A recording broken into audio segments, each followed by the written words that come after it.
Sri Midhun Reddy. Thank you, Honorable Chairman, for letting me talk on this budget. First of all, I'd like to congratulate our Honorable Finance Minister for assuming charge as Finance Minister once more time. And coming to the issues of our state, sir. Special category status was promised to us during the split of our state. It was promised by both BJP and the Congress and all the other parties that day when they split our state. So we demand that special category status be given to us.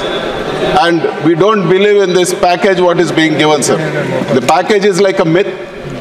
And they're just talking about one or two things which are part of AP Reorganization Act and saying this is a package. We are not acceptable for this package. And I would also like to recall that my friends from Telugu party, they spoke of a special category status from 2019 to 24. I wish they stick to the same stand and keeping aside politics. YSR Congress Party is ready to work with all other parties, including TDP, for special category status in the interest of the state, sir. We demand special category status and it can't be replaced with a package. And also, the Honorable Finance Minister was talking about a Polavaram project. It is very true that Polavaram is a lifeline for our state.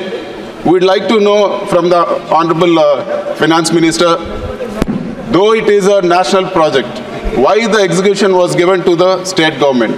For what reasons? NDA was in power. The whole issue, giving execution to the state government is sort of blunder for this project, sir. The whole project has been messed up and it was accepted at 2014 rates, which is not at all acceptable. It's 10 years now. Who is going to bear the cost of the escalation? And one more, sir. We'd like to know the blunder, the cost escalation of the blunder which happened in the construction of the diaphragm wall. For any project, any dam to be built, upstream and downstream, there needs to be a coffer dam built, sir. A coffer dam, the purpose of the coffer dam is to prevent the flood during the construction so that the main dam doesn't get affected. But what happened in Polavaram project, the diaphragm wall, which is the foundation of the main dam, was built without the coffer dams being completed. Thereby the flood eroded the whole diaphragm wall, sir. If the project is built on this same diaphragm wall, it is going to affect the security and safety of the project and it's going to lead to a huge catastrophe.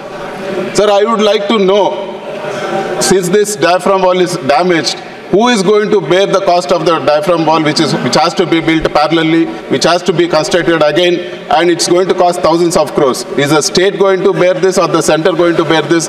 We don't accept this being put as a burden on the people of our state, sir. We also demand that land acquisition for Polavaram project be executed simultaneously along with the construction of the project. The delays because of these blunders should also be borne by the central government. That is our demand. And we would like to clarify, sir. The Honorable Finance Minister announced that 15,000 crores has been given for construction of Amravati. If this is a loan, who is going to bear this and what is the advantage for the people of our state? Is it part of the FRBM limits given to our state or is it is over and above that? So as of what we understand, it is from the taxes of our people, and what is the advantage we are going to get with this 15,000 crores? We accept, we appreciate any help being done to the state, but we demand that it should be in the form of a grant and not in a loan. And we also want to know the timeline for Kadapa-Bangalore railway line. Now, the Telugu and BJP are in power in the state. So we would like to know when the Kadapa-Bangalore railway line will be finished. And we also oppose the privatization of Visakhapatnam steel plant, sir. If we sell Visakhapatnam steel plant at this juncture without a proper iron ore mine, there is no way justice will be done. We demand that iron ore mines be allotted for Visakhapatnam steel plant and the government own this.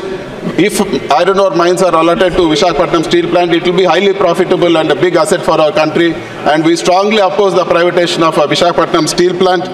And we also demand whatever the other promises which have been made in the AP Reorganization Act. It has been 10 years since the promises have been made, and the tenure of AP Reorganization Act is also over. We want to know what's happening for Visakhapatnam Metro, Kadapa Steel Plant, and we also want to know the promises made in the form of Super 6 during the election.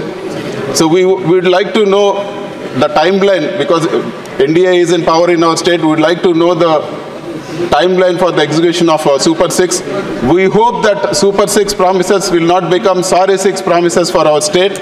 We wish and we hope the promises are kept. And it was promised that immediately after coming to power, all the Super 6 promises will be taken care of, but we don't find it, sir. Apart from one promise, nothing has been kept. And I would like to bring to the notice of the House, sir. Without proper law and order, how will the investments come? For example, sir, I've been restricted from going into my constituency. They attacked me. They had burned my vehicles. They destroyed my vehicles. The attack was, it was in the full glare of all the TV channels. And finally, a case was booked against me, sir. The attempt to murder case was booked against me. After an attack happened on me, reverse case was booked against me. Such is the law and order situation. If the law and order situation is so bad in our state, how will investments come into our state, sir?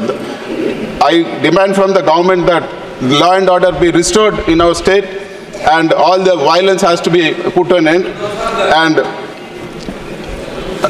I would also request the government not to cut down on the spending of the 11 lakh crore capital expenditure for various other reasons.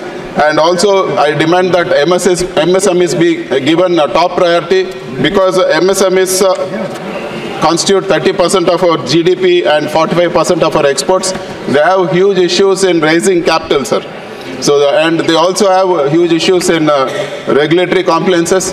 So if these things are taken care of, MSME will grow further, and it's good for the economy of our country. And it is one of the major step we need to take for achieving a 5 trillion economy, and hoping that the Honorable Finance Minister will answer to all our concerns. I end the speech. Thank you very much. Thank you. Subrayan.